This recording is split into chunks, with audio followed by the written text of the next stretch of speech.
Oh.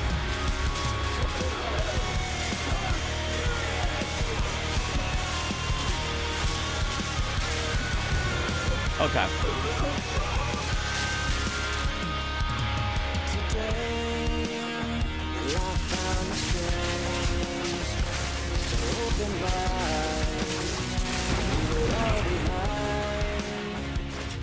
Yo guys, what is up? Max on Path of Exile 2 video, and today we're going over my updated guide to our Lightning Deadeye Ranger. Now, I started this build with kind of an idea of where I wanted it to go, but some things have changed. I've made some adjustments, and the build is absolutely blasting.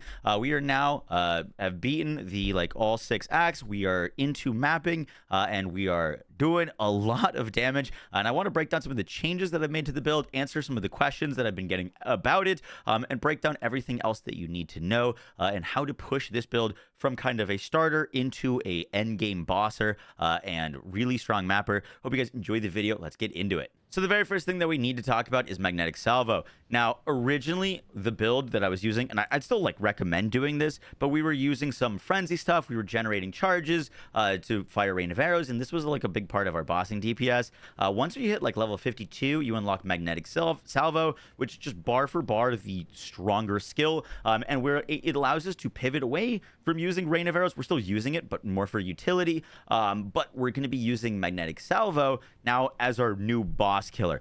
This is just a better skill than rain of arrows for this build. To give you an idea, rain of arrows is 161 attack damage. It's all fizz, so our added damage helps, but it's not a lightning skill. Magnetic Salvo is a lightning skill. It converts a bunch into lightning damage. It has 108 attack damage here, which is less than rain of arrows, but what we care about is the explosions. The way that the skill functions is you fire your lightning rods down on the ground. Now we've got a bunch of lightning rods, and then when we hit Magnetic Salvo, it detonates all of those.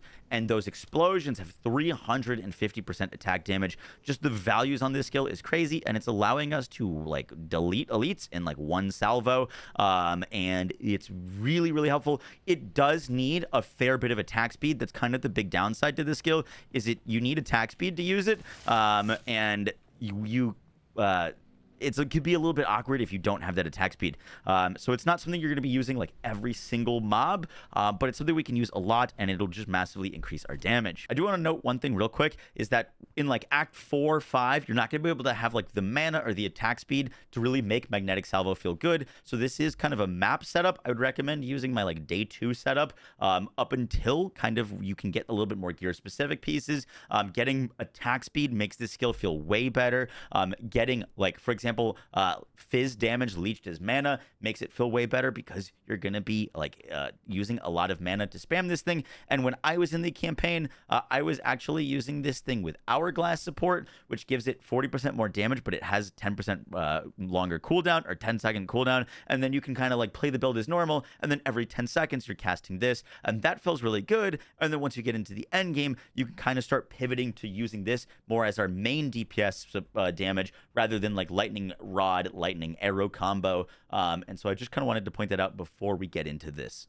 All right, now let's go over our gem setup. So on lightning arrow, obviously when you're starting out, we use Pierce. You can use Chain as well. I think later on, Fork actually will end up working out the best, but it is kind of personal preference. This just means that our lightning arrows will fork and hit multiple enemies after it hits the first one. It does deal less damage, but it should be proccing more lightning rods, because we're going to get more arrows from that. We also can use Innervate on this now, so that when we do kill an enemy, we get 35% more of our damage as lightning damage, which is awesome. And then I've also got mobility on this. I freaking love mobility. We are using lightning arrow now as a bit of a more support skill, and with mobility on, when we're shooting this, we can just kind of move pretty quickly and kite enemies around. If we, for example, take mobility off, look how slow we get now. We're just an actual sloth, even with a bunch of movement speed on. And so that reduced movement speed penalty is a absolute game changer for kind of the feel of the build. I really like that. Then we got lightning rod. Lightning rod is still a bunch of damage for us, but we're kind of needing it not as much. We're mainly using it as like a source to proc damage for magnetic salvo. So lightning rod, we're gonna have +1 lightning skills on it. We've still got scatter shot, but we also are now using martial tempo on this. We want to be able to get as many of these down as possible, as quick as possible, so that we can be blowing up magnetic salvo with them. We've also got Rain of Arrows. Rain of Arrows is now kind of a utility skill for us. So the big thing with Magnetic Salvo is that if an enemy is standing right here, they're going to take a lot of damage. If an enemy is here, they're not going to take much damage. And so we kind of have this time where we need to like build up our arrows and then detonate our arrows. And if an enemy is just charging at us, they can kind of avoid some of that damage. So what we have is Rain of Arrows as a utility skill that you can just kind of like throw in some attacks. And with Rain of Arrows, we've got a ton of CC. It's going to have pin support, so now it'll root enemies in place, and it'll slow them. So if they're not rooted, they're slowed, and this is a bunch of, like, survivability, because we can kite enemies better with this. Then we've got Stormcaller's Arrow. I keep getting asked, like, oh, like, why are we using Stormcallers? This is a damage utility skill for us. Now we've got a few things that are going to be on it, but the big thing is that this bolt, when it comes down, has an 800% chance to shock. So it's really good at proccing shocks. We're going to be using Overcharge for 75% increased magnitude of our shocks from this skill, which just mean that like our shock gives us a 75% more multiplier on our like base multiplier of this. So we're going to deal more damage to enemies that get hit by this. We've also got Coursing Current, so that if we do shock an enemy with that 800% chance to shock, it has a chance to spread to nearby enemies with that multiplier. And we've got Lightning Exposure on this, so now enemies that get hit by this skill are just going to have minus 20% lightning resistance. So this is a huge kind of utility skill. If there's a tanky target or something that is tough to kill, you want to make sure Stormcaller's Arrow is on them. Then with Voltaic Mark, this is a bit of a Nova skill for us. It does have some nice AoE clear, but it also gives us a 50% more chance to shock on whatever enemy it's on, and shocks have increased effect on marked enemies. You're going to want to be casting this on anything that is tanky, or use it as like a starter. When you're walking up to a pack, you cast the curse and then immediately go into your things. We do have a lot of cast speed with Tailwind. It takes like 2 seconds to cast that mark, and then you can just go right into your damage and know that once you kill some of those enemies that are going to get shocked, they're going to explode, which will proc Herald of Thunder for us as well. Magnetic Salvo is our big damage skill. I know the DPS here looks a little underwhelming, but when you go to the explosion, you can see that we are got like 2,500 damage per second, and that is if it's hitting like one rod, it's hitting a ton of rods to do massive explosion damage. So we're going to be putting all of our big damage mods on this. We've got Elemental Focus for more elemental damage, but we can inflict ailments. Magnified Effect for 40% more area of effect. This helps use it as a mobbing setup, but it also gives it more like shotgun potential. And then Primal Armament for more weapon elemental damage. Then we've got Barrage. Now, I'm thinking about swapping Barrage for the like escape shot that fires the cold arrow and some freeze support as another escape tool. I'm not a huge fan of that skill, but Barrage is probably like the least necessary of our skills. Basically, we're using it as a way to get some extra attack speed because it'll fire our attacks more often. So if we need to get, for example, more Rain of Arrows down, we can, cast that and it'll give us more Rain of Arrows. If we need to get more lightning rods down on the ground, we can cast that and it'll like double the amount of lightning rods that we're doing in a cast. So it's a nice little attack speed boost, but it is not the most necessary of our skills. Then we've got Herald of Thunder. We've got Execute on this to deal more damage against low life enemies. This is usually proccing on like the later half of when we're fighting mobs. But we've also got Culling Strike on this now. So if we do get a rare or unique low, it'll just instantly kill them. And then we've got Wind Dancer. We're no longer using Combat Frenzy. I only have 100 spirit right now. We will be able to like fit more like crazy things on the build once we get more spirit. But right now, getting Wind Dancer with Cannibalism and Herbalism is so nice. This is a buff that gives us 18% more evasion per stage. It gets 3 stages, so we're getting a bunch of evasion rating from this, but the big keyword here is it gives us more evasion. This is a multiplier to our amount of evasion rating. This is a very different amount than something like this that gives us 15% increased evasion rating. So big survivability tool, and we're going to want to stack up a bunch of evasion rating because we eventually will be picking up acrobatics in the next like 2 points here, which is going to chop our evasion rating down a bunch, but give us more survivability. So let's go over the skill tree. Now, we did have one big major kind of respec that we did, and that was out of this left side. Now, the reason for that respec is because when we're not using Combat Frenzy, we don't really need Electrocute buildup, and so we got rid of this node, and then we were basically going all of this way just for a single skill, which was Heavy Ammunition, which is an awesome skill. I like it a lot, but the 8% reduced attack speed now when we're using Salvo also isn't super helpful. We want as much attack speed as possible, so then we ended up respecing out of this, and then we just ended up kind of deleting this whole side here, and now we can go through here. Now, going through this side of the tree does a lot for us. It allows us to pick up Exploit, which gives us increased damage with hits against enemies afflicted by our elemental ailments, increased duration of Ignite, Shock, and Chill on enemies, so we got more duration of those things, but also more damage against enemies that are shocked, which is awesome. I also ended up picking these double support evasion rating things. We are going to be eventually picking up acrobatics. I plan to pick it up in the next 2 levels. This is going to give us a ton of survivability, but it reduces our evasion rating, so we're going to want to get as much evasion rating as possible before then. And this nets us out like 140% increased evasion just from these 2 nodes, where we've got a 100% increased evasion rating if we've been hit, but 30% if we haven't been hit. And then this gives us a 30% reduced evasion rating if we have been hit, but 100% increased evasion rating if you haven't been hit. Basically, 70% increased evasion rating and 70% increased evasion rating when all is said and done, which is a ton of extra survivability for us. We also grab Emboldened Avatar for our more chance to electrocute and shock, mainly for shock here, and also our attacks penetrate enemy elemental resistance. We get even more pen and shock chance with Flash Storm, and then we're going Lightning Rod. Now, this is super big. I don't think I had this in like the day 2 update, but the really crazy thing about this is that we get double rolled on our damage. So lightning damage with non-crits is lucky. Basically, if you see a damage range on a weapon, for example, I have a damage range on my bow of 3 to 67 lightning damage. Now, lightning damage, just in general, rolls a really low to a really high range. For example, if you see fire, it's 20 to 29. The difference between hitting for 20 and 29 damage is not that big of a deal. The difference between hitting 3 and 67 is massive. And this is such a huge damage increase because when we're lucky, our hits are lucky, it does that roll range twice. So now, instead of rolling between 3 and 67 and picking it once, it'll roll it twice and it'll pick the higher outcome, which is what the lucky means. So if we roll a damage that's a 15 hit and we roll a 45 hit, if we didn't have that gem, it would, or the skill, it would just do a 15 hit, and now it'll pick between the 2 and it'll roll whatever's higher. So it's just a massive damage increase for us. Then we're also coming up here, and then we're going to be grabbing Sand in the Eyes. This is awesome. It's 10% increased attack speed, but also we have a 15% chance to blind on hit with our attacks.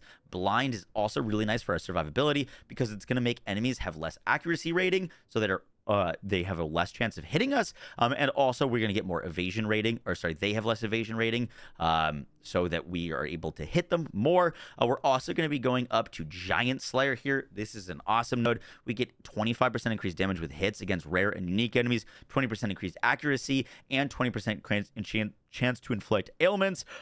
So this is going to help us with those pesky bosses and uniques and rares, so that we can just kind of kill them more or faster with our magnetic salvo, and salvo works really well with that. I've kind of talked about this in the other videos, but one thing that I didn't pick up before is Master Fletching. This is really nice because it gives us 30% increased bonuses from our equipped quiver, right? A lot of the things in our tree are like increased elemental or increased lightning. This is bonuses from our quiver, and our quiver can give us things like added damage and attack speed, so it's just kind of giving us added damage, which is a stat that we really, really do care about. With all these nodes, it's 50% more, so anything that you see on your quiver, you're basically getting 50% more of those stats, which is awesome. So this is a node that I really, really love, and if you get a crazy quiver, this will make a big difference for you. We're then going to be pathing over to this side to grab acrobatics so that we can evade more hits, but I wanted to grab bestial skin first to give us 100% increased evasion rating from our body armor. My body armor right now has 534 evasion, so this would give me 1,000 evasion on a single body armor, which would be awesome. And then for like some final nodes, I do plan on picking up Coming Calamity for 50% increased lightning damage when we have Herald of Thunder on us, and I also would like to come to Falcon Technique for increased attack speed per dex. I haven't grabbed this yet, mainly because I don't have a ton of dex. I have about 150 dex, so this is only like 10% increased attack speed, where we can get like other more important nodes like this, which is 10% increased attack speed and chance to blind. So I'm not huge on this node yet, but once we have more decks, we will be grabbing Falcon Technique. And that is kind of it for our skill tree. For the jewel sockets, we'd get 2 of them now. I just grabbed this one off the marketplace. It was like 1 exalted orb for elemental damage, life recovery from our flask, and chance to blind on hit with attacks. Now to talk about our gear. For our bow, I am using a dual string bow. This is like the best archetype for this build. It gives us an additional arrow, which is just great for all of our skills. We are using a fair bit of single like fire skills, and we're going to be looking for fizz damage and elemental damage on this thing. If you can get big sources of lightning, big sources of fizz, increased fizz, fire, cold, all of those things are going to be really great. Getting plus level of projectile skills is great, and getting attack speed is great. If you can get a combination of all of those things, you're going to be doing really, really well. Now, for the rest of the gear, I did swap off of Dust Bloom. Dust Bloom was giving us a ton of mana regen, which was great, but it also doesn't come with any life or like really much resistances on it. So I've now swapped to this chest piece that I've got max life, fire, cold, and then more cold and lightning res. Once you get into the maps, you need a ton of resistances. You get like a resistance penalty, and so I was at negative resistances in maps, which felt really bad. So I've now kind of been gearing my character to get a bunch more life and reses. We're currently sitting at 1,767 life, which is a ton of health pool, which helps out a ton. Now, in order to take off Dust Bloom, one stat that I found that's really helpful is to get fizz damage leached as mana. This is the stat that you can find. I think you can drop on gloves and rings, and if you can get this, it'll help with that mana sustain issue once you are pumping out some more damage. I've also got a ring with leech of fizz. We are doing a bit of fizz. It's not all of our damage, but it's enough to kind of make that mana and some of those like instant life stuff feel a little bit better. For the quiver that we're using, just a bunch of flat damage that we're using, and attack speed is really important. Once again, fizz would be good here as well. For the helmet, I've got a bunch of max life, some resistances on it, and evasion. We're really looking for max life and evasions. It's kind of like the most important thing. The gloves I already talked about. Max life, resistances, mana leech. On the belt, I've got more resistances, max life, and flask recovery, as well as I picked up some armor on this thing, which gives us a little bit of fizz mitigation. And then the boots, most important thing is movement speed. If you can get movement speed, max life, and resistances, you've got some great boots.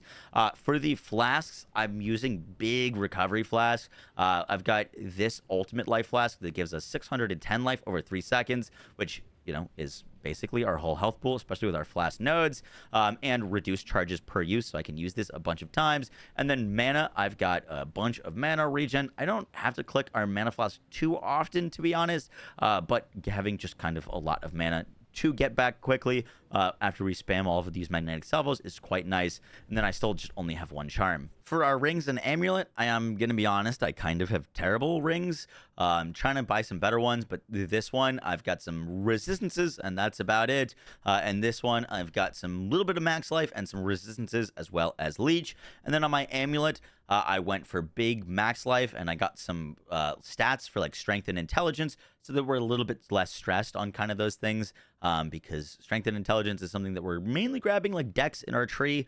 And so having some like sources of extra strength and intelligence is pretty nice. For the Ascendancy, I actually haven't had a like 3rd Ascendancy drop for me after beating the campaign. So I'm kind of waiting to do my 3rd Ascendancy.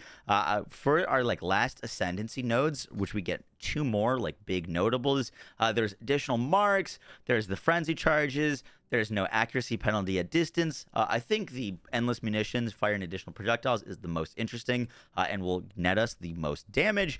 And for this, I'm like kind of a bit undecided between far shot and point blank. I think point blank is technically a bit better because it's going to give us 20% more hit damage to targets in the first 3.5 meters, and then it scales down, so it's still a bunch more damage up to 7 meters. This is we deal 0 more hit damage to targets in the first 0.35 meters, and then it scales up to 20 after 7. 7 meters is pretty far away, and so I'm thinking point blank is going to be the better kind of like net damage skill here, and then we can go up to endless munitions for the additional projectile. But once again, I just haven't had that yet. This is going to be a huge power spike once we get those things online. Guys, that is going to do it for the updated guide. I hope you enjoyed. If you have more specific questions or want to know more about the build or are having trouble with it, I am live doing a subathon right now on Twitch. We've been live for like 4 days in a row. So if you want to come over to twitch.tv/Moxie, happy to help and answer any of your questions. I'll catch y'all in the next one, guys. Take care. Peace.